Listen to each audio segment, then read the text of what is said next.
Et j'en profite pour lancer un appel au peuple français quand il aura retrouvé sa dignité, c'est-à-dire quand il aura compris que le sionisme est son ennemi, parce que le sionisme est l'ennemi de tous les peuples dignes. Quand il aura compris cela, qu'il vienne avec nous, nous le MDI. Et j'en profite pour lancer le même appel aux juifs qui comprennent que le sionisme ne fait que salir leur religion. Quand ils auront compris ça, qu'ils viennent avec nous, nous le MDI prône l'union de tous les peuples, quels qu'ils soient, pour qu'ensemble nous fassions ce combat contre cet ennemi commun.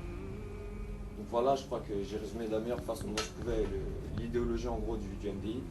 Donc là, je vais laisser la parole à mon frère de lutte, à mon frère de cœur, à la seule personne qui réunit et qui va continuer à réunir les amoureux de la vraie justice et de la résistance, le secrétaire général.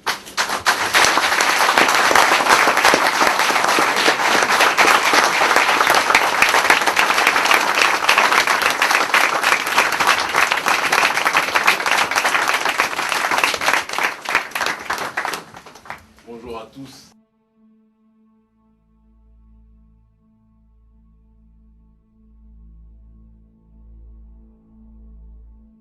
Vous ne pouvez pas dire que vous vous battez contre un système prédateur, un système raciste, un système concentrationnaire et oblitérer la thématique de l'occupant et du système sioniste aujourd'hui.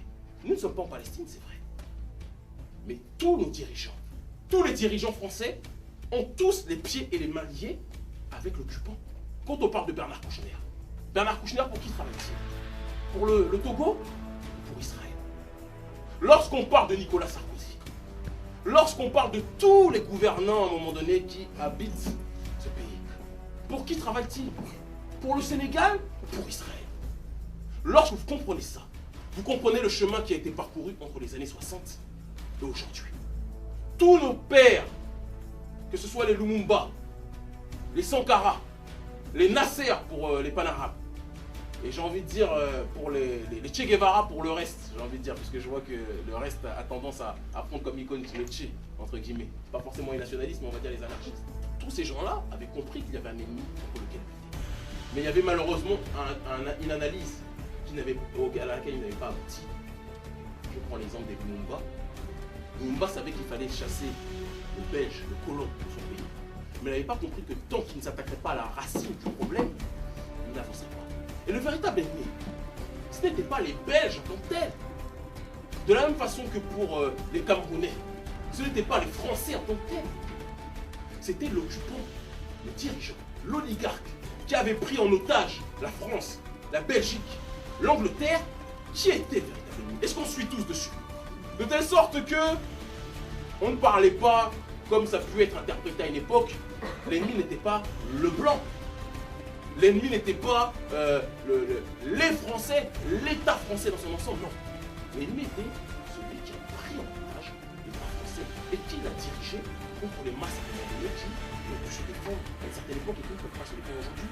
Et c'est pour ça qu'on dit toujours que le plus grand des dangers vient de l'Afrique.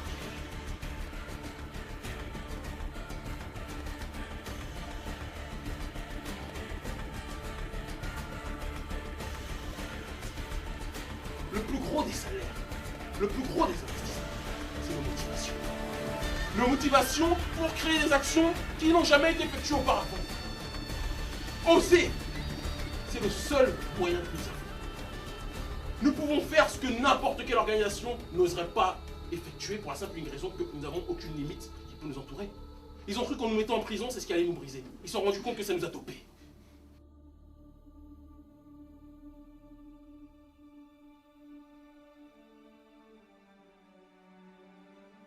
Ils ont compris une chose. 1 minute de télévision pour nous, c'est un degré de propagation du message qu'ils ne peuvent pas contrôler. Ils l'ont vu. En 10 secondes, on dit ce que des gens ne disent pas en 10 heures. C'est un fait. C'est vrai ou pas? C'est un fait.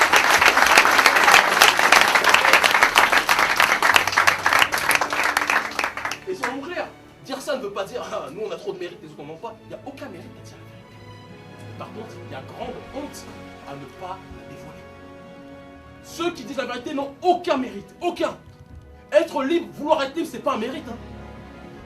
Mais c'est ne pas vouloir l'être, justement, qu'il y a une tare, qu'il y a une honte. N'importe qui devrait être dans l'optique dans laquelle vous tous vous trouvez ici.